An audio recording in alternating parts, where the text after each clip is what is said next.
In 5, 4, 3, 2, 1. I'm me, Alvarado. And I'm Madison Kasper. Welcome back, Sharks.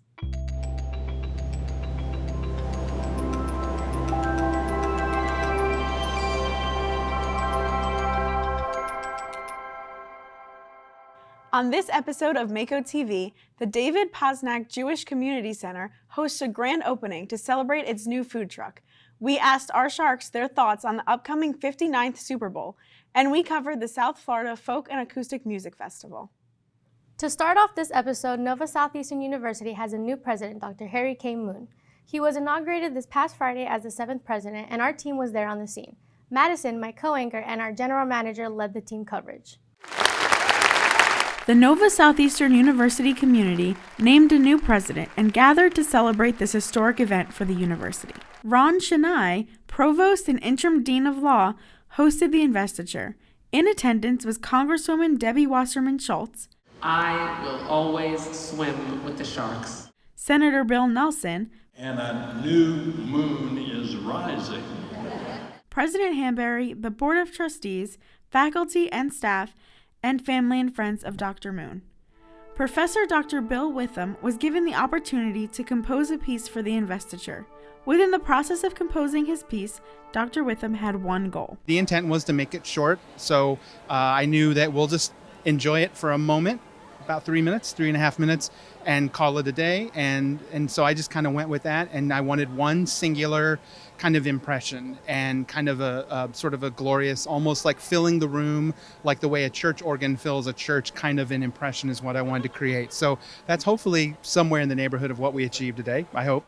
Vice President of USGA and student speaker uses this opportunity to speak directly to President Moon about the students' wants. The ability to speak at this event allows me to speak to him directly and let him know what we want as a student government, but also our expectations and kind of the future of what NSU will look like. Many students got the opportunity to participate and attend the investiture.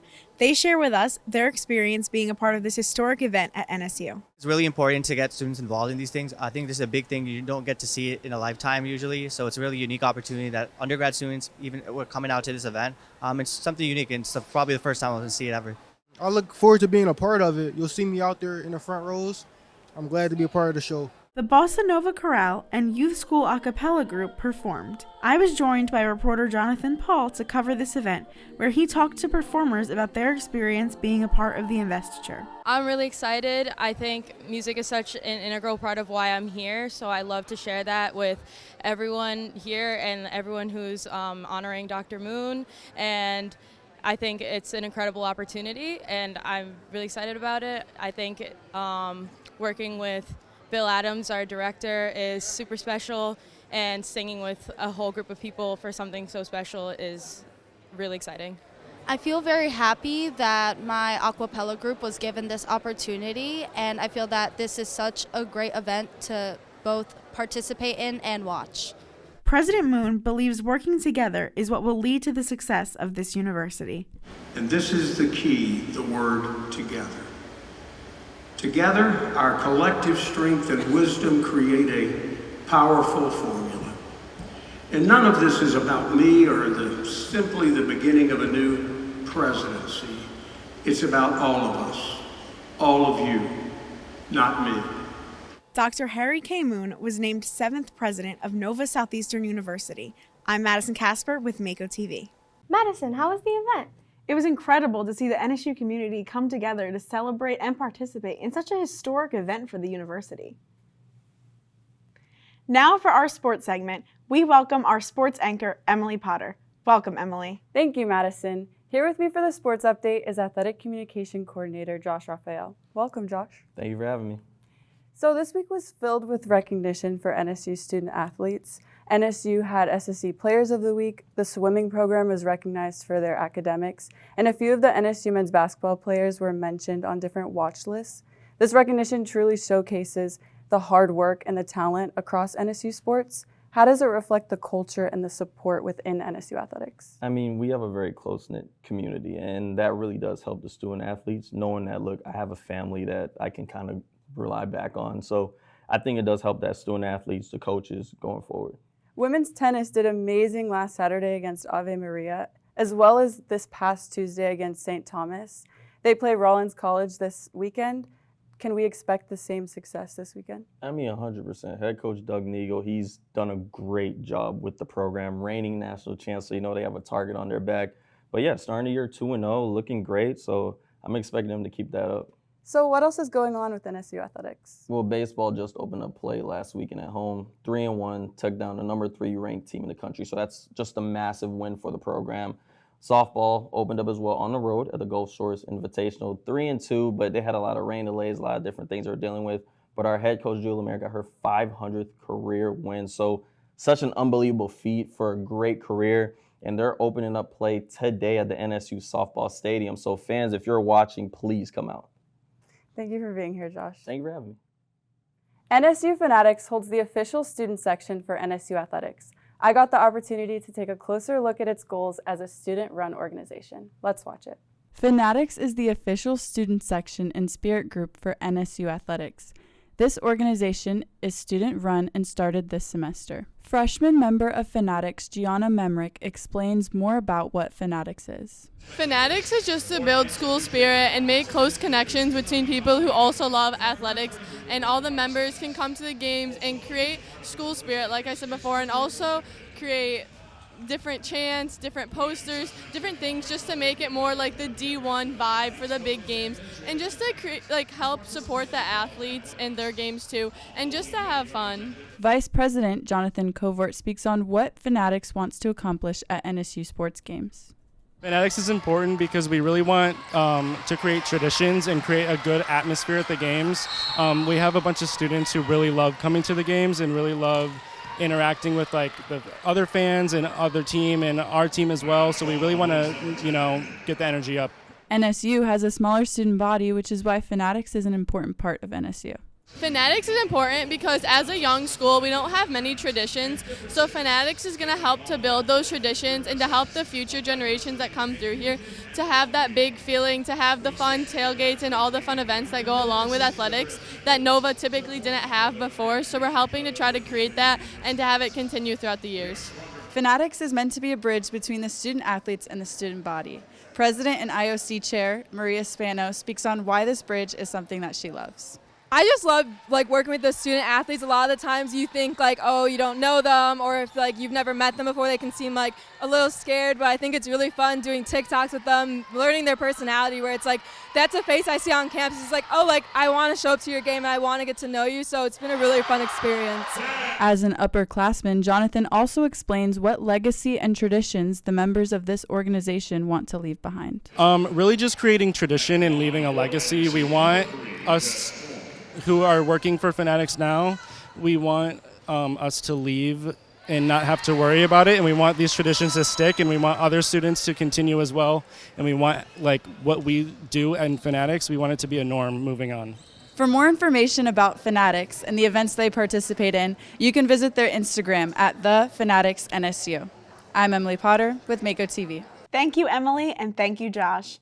Next, our reporter Olivia Nur asks our Sharks who they're rooting for in the upcoming 59th Super Bowl, the Philadelphia Eagles or the Kansas City Chiefs. The 59th Super Bowl is coming up this Sunday, and today I will be asking Sharks who they are rooting for and who they think will win.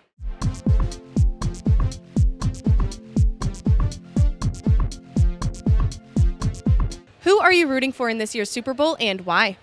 I'm rooting for the Eagles because I hate the Chiefs. Who do you think will win and why? I think the Eagles will win because all odds are against the Chiefs. I'm going to say the Eagles are going to win. They got to get their revenge from a couple years ago. And again, we can't let Pat Mahomes three-peat. We can't let him do it. We got to stop him. We got to put an end to this Kansas City run. So honestly, I really don't know anything about football. I'm not the biggest football fan, but I will say that I think the Chiefs is probably gonna take the lead. I don't know. I've been seeing stuff like that on Instagram, so I don't know. Who are you rooting for in this year's Super Bowl and why? It's a tough pick. I'm personally a New England Patriots fan, but being from the New England area, I think probably the Eagles, hopefully. I don't know. I think the Chiefs are kind of frauds a little bit because they bring in a lot of money because of Taylor Swift and a lot of the Travis Kelce things. So they keep bringing in the views and the money. So it's kind of difficult to root for them because I feel like they're not exactly authentic. I don't exactly like Eagles fans as much, but it's the better option. Honestly, the Super Bowl is not my favorite, not the team who I wanted. I kind of wanted the Bills to get in, but I think I'm rooting for the Eagles just for Kansas City to lose. The Eagles, because I don't like Patrick Mahomes. I don't like Taylor Swift. I'm a Swiftie, but like that mix doesn't, it doesn't make sense. I don't like it. The three-peat just doesn't make sense to me. Who are you rooting for in this year's Super Bowl and why? Honestly, I don't even know who's playing, but I'm rooting for Kendrick Lamar because I can't wait to see him on stage, so yeah. The students have made their picks and the excitement is building as the big showdown approaches. I'm Olivia Nur with Mako TV.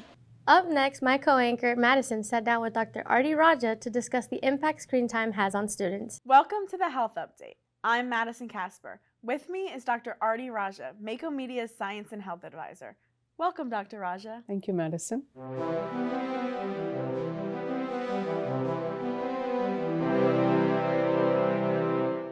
Our topic today is how too much screen time affects overall health. So Dr. Raja, as college students, we're always on our phones or on our laptops, whether it's for class assignments or just our own entertainment. How does that affect our physical health? That's a great question. It is one of the unfortunate downsides of using technology, I guess. So yes, it does impact our physical health, or it has been impacting our physical health. And the main issue tends to be things like strain on our eyes. So eye strain because we're looking at a computer screen for long periods of time. There's also a change in our posture because we're either like bending forward to look at our mini screens or not sitting upright and straight. So there are back problems as a result of that. And going hand in hand with the eye strain, there also seems to be an increase in people having headaches. So these are some of the ways our physical health is getting impacted. How does it affect mental health? Being on a screen or spending a lot of time in front of a screen is impacting an individual's mental well-being or well-being or health in general. And this involves things like people are spending more time on a device than actually interacting with other people, not being in a social setting. People are increasingly experiencing loneliness. In fact, the Surgeon General of the United States at one point indicated that loneliness might be the next new epidemic or condition that we all have to be worried about. So along with that, we're also seeing things like anxiety level is going up among people, depression levels are rising among people. So all these are adding to poorer social or poorer mental well-being amongst us. How is the use of screens affecting sleep patterns for college students? That's a great question.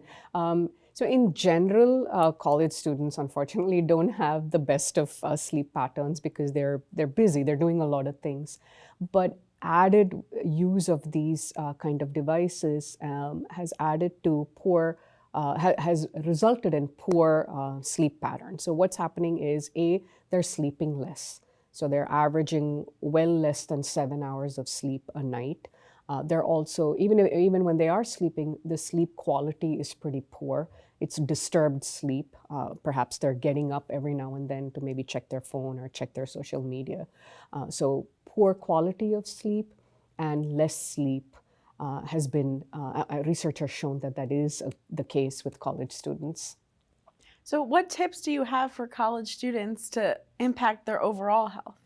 So the idea is take 20 minutes break from your devices. Spend 20 seconds of time looking at something that's 20 feet away and stare at that thing that is 20 feet away for 20 seconds. And that apparently is shown to kind of improve or help with your vision and help correct, or not correct your vision if you have poor vision, but at least help with your eye strain.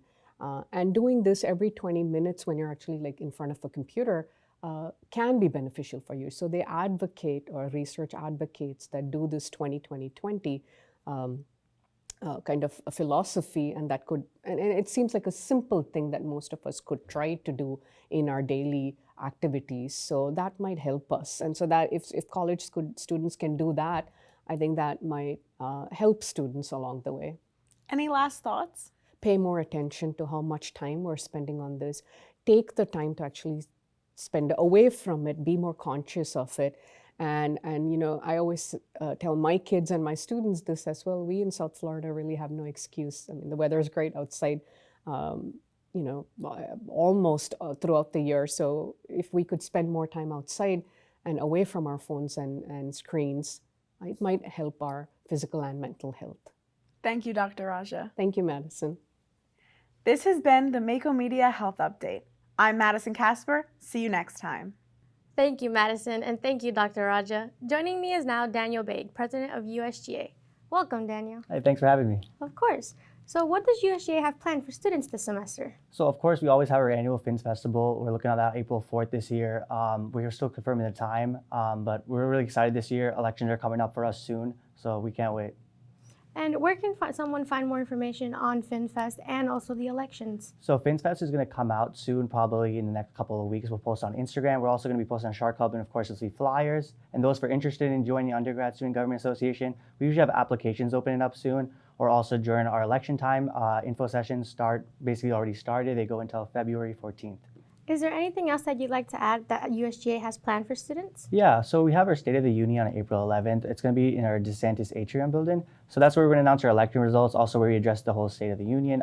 Any upcoming events coming up on campus, all the achievements we've done, that's really our big event this year. We're doing it a little differently because now the Chick-fil-A is not there anymore, so we're doing it at DeSantis. Besides that, we always encourage students to come out to our Senate meetings. They're open 3 to 5 every day in Levan Center or in Rosenthal. We also post on Instagram anything else coming up. So yeah. Thank you, Daniyal. Thank you for sharing with us. Yeah, thanks for having me again. NSU art students collaborated with David Posnack Jewish Community Center to create a new design for its Square Bowl food truck. Our reporter, Isabella Perez, has the story. NSU partnered with the David Posnack Jewish Community Center to help create the Square Bowl food truck. The food truck is a part of the Hireability project that employs adults with disabilities. The grand opening was organized for the community to celebrate the individuals running the food truck. CEO of the David Posnack JCC, Scott Ehrlich, wants awareness of adults with disabilities to be brought to the community. We want to bring awareness that adults with developmental disabilities can have a job and work in the community, and we want everybody to taste the food and see how excellent it is, and so we're really proud of that. Congresswoman Debbie Wasserman Schultz helped get $1 million in federal funding to support this project. Being able to help with this project meant giving people with disabilities opportunities they don't always get. Adults with disabilities really have such a hard time fitting in, as they said in the program, in the round holes of life that is for people without disabilities. And creating the Square Bowl gives them an opportunity to fit in and learn those skills. With the help of the graphic design students, this food truck event marks the beginning of employment for intellectual and disabled individuals. NSU students got the chance to be part of the food truck. Professor Kolo's Shumi students helped design some of the truck. It was a wonderful opportunity to have the community, reaching out the community and create something wonderful is lifting and empowering a group of the society who need help. Hireability coordinator Marilyn Adams has one hope for this event. Family coming together, being supportive, and celebrating these 10 participants. This project was not only instrumental for the adults with disabilities, but also their families. The world, because like the congresswoman, that they say, when she said it's not only changing things, but repairing, that got me, make me cry. This event was held from 2 p.m. to 4 at the David Posnack JCC. I am Isabella Perez with Mako TV. Joining me for our arts update, I have Jocelyn Saccucci, reporter and senior editor for Mako TV. Welcome, Jocelyn. Hi, Madison. Thank you for having me. What's going on with arts here at NSU? Dr. Bill Witham is presenting his original compositions for film and media on February 12th. This event will take place in the Cotia Gallery in the Alvin Sherman Library at 12 p.m. February 13th is the opening reception for the 16th Juried Student Art Exhibition, a showcase for select students to show off their art. This will take place in room 217 in the University Center at 5 p.m. Finally, DCMA is presenting Cymbeline, a stage play originally composed by William Shakespeare. This will take place in the Black Box Theater in the University Center. The showing will be on February 23rd and 24th. This January marked the 15th annual Improv Jam, and I got the chance to be there and interview some of the cast. Objection! Objection! The 15th annual Improv Jam was held on January 24th. Sisters Alexandra and Angelica Zadak co-host the Improv Jam every year. We always love to give back. This event is one of the most freeing theater events there is. Every theater event here is absolutely fantastic. This one gets the audience really immersed and really involved. We literally have people screaming from the audience, getting their suggestion on stage, getting their voice heard by the actors, and letting the actors have their voice heard by the audience. It's incredible. So I just love this experience. Senior Brooke Bowser was both a performer and stage manager for this year's Improv Jam. Help me. It's super fun, it's super chill. I still get to go on stage and play games with them, which is super great, because I don't want to just have a sit back and just observing the whole time.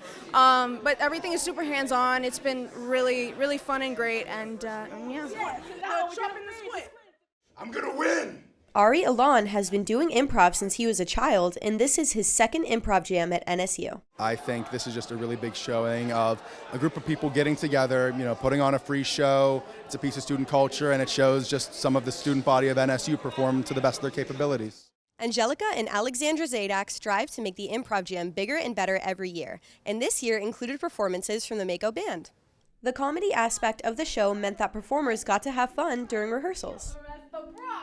During rehearsals, it doesn't feel like your stuff's funny, and then you go out and you perform and people start erupting with laughter, and I think it's the greatest feeling seeing your work pay off, and that it's just the satisfaction of it is really enjoyable. Just tell me a lie. Alexandra Zadak hopes that hosting the show will allow people to embrace comedy and improv. The ultimate goal of improv is to just find yourself and find what makes you happy and what makes you laugh and what makes you smile. So for us, it's really about exploring who you are as a person, and making sure that if you have the feel to go anywhere, be anything, do anything, you can do that while you're improvising. So there's a lot of freedom to the art that we really love. All proceeds from the Improv Jam will go to the Mark Lindsay Duncan Endowment Fund. I'm Jocelyn Saccucci with Mako TV. How was it covering Improv Jam? Oh, Madison, it was amazing. I had such a good time. The performers were amazing. I actually brought my little brother with me to come see the show, and he loved it too. So just overall, a really great event. That's great to hear. Along with Improv Jam, I also got the opportunity to watch a performance by John Sachs in collaboration with the Davy Jazz Society. NSU Department of Communication, Media, and the Arts collaborated with the Davy Jazz Society to host a presentation with John Sachs to encourage students and perform for them. John Sachs hopes he is able to inspire the younger generation through his art. It's always good to see, I call it conversations with my younger self. People who are coming up in whatever that occupation, whatever that gift, and I just want to help them go from amazing to amazing on purpose. So really just kind of giving that wisdom. We call it swag. Strategic way of achieving your goals, a blueprint for achievement, for mindset, using music, using fun, and just using a good way, networking and mentoring just to connect the dots so you can live the life on purpose that you want to live. NSU's collaboration with Davy Jazz Society has been a year in the making. Music program director and professor Bill Adams shares the biggest challenge when putting together an event like this. Student availability. They're very, very busy students. And so getting them, time but when they see this and they get energized about it and they see the connections that can be made, I think it could make it easier for them to make the time to be part. Junior music student Camille Rodriguez left the event feeling inspired. I think it's very cliche, but just what he said about loving it, about maybe even not thinking about it too much, just taking that step, taking that leap. He took a leap just because he had to, basically. He got laid off of his job and he just chose to do something that he loved, and I think that's really cool. It's something that everybody should try. Assistant music professor Bill Witham strives to host more events like this for the art students at NSU. I think we're always trying to remind people that the arts are a part of our community and to make them more visible. And I think that's one of our main missions, is to, again, kind of enhance the students' experience and to bring art or more art to the campus, because we know that it doesn't just help a student who isn't a music major, it helps lower stress and create a sense of community. But also our majors, it enhances their experience here and kind of gives a well-rounded education. Davie Jazz Society hopes to collaborate with NSU in the future. I'm Jocelyn Saccucci with Mako TV. Mako Radio has also been staying active here at NSU. Over in the booth, we have Zach Mueller, known as DJ Neptune, to give us updates on Mako Radio.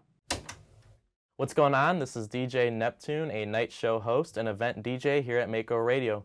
Currently, our DJs are preparing for a variety of events, including this Saturday's Community Fest from 12 to 4 and next Wednesday's Joyful Farmers Market from 10:30 to 2:30. In addition to that, we're currently going to be recording our podcast Off the Record this Friday, featuring a wide variety of topics, including the recent investiture of President Moon, as well as the recent Grammys that have passed. Next week, we'll be having the B-side featuring Mike Lynn and Dr. Mario D'Agostino. And then our night shows are currently going well as our lunch hour shows. For more information on those, you can check out our website, www.nova.edu/Mako Radio, or tune in to WKPX 88.5 FM Sunrise. Back to you, Jocelyn. Thank you, DJ Neptune. Thank you for your updates, Jocelyn. Thank you, Madison. To close off our show, my co-anchor Madison was at the South Florida Folk and Acoustic Music Festival. Let's take a look. The South Florida Folk and Acoustic Music Club hosted their annual Folk and Acoustic Music Festival at the Bergeron Rodeo Grounds. Co-director Elise Brunt has the love of music as one of her top priorities for the community. I hope the community gets fun and enjoyment and love of this music, because this music is so wonderful and so diverse. But I want people to get a different idea of what is folk. The music festival brings the community together. It brings out creativity and originality in the artists that surround us, and it's a place for people to get together and be united. Folk and acoustic music brings a different perspective to the world, according to singer-songwriter Jack Williams. An appreciation of the real world, at least from a perspective that they don't always get from the modern contemporary commercial. Me, I stand up there with a guitar and I tell my stories, and that's all there is.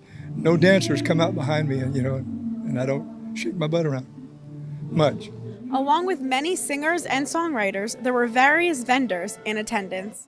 Carol Sandler paints tambourines, all with different colors and designs. She hopes to make people happy through her art. I hope it makes them feel good because they're cheerful and they have color and they're full of life. And I hope they either use them or they give them to someone that makes them happy. And recently I made Snoopy. CEO of Harmony's Brew feels like they fit right in at the music festival. We were here last year, and the people are wonderful here. We love it. We love the conversations. We love meeting the new people. So, it's like, it's a perfect, of course, Harmony's Brew, the acoustics, and we fit right in. So we love it here, and the people are awesome. They really are. At only 11 years old, singer-songwriter Nora Green, whose stage name is Nora Bear based on a nickname, focuses on making people feel all kinds of emotions through her songs.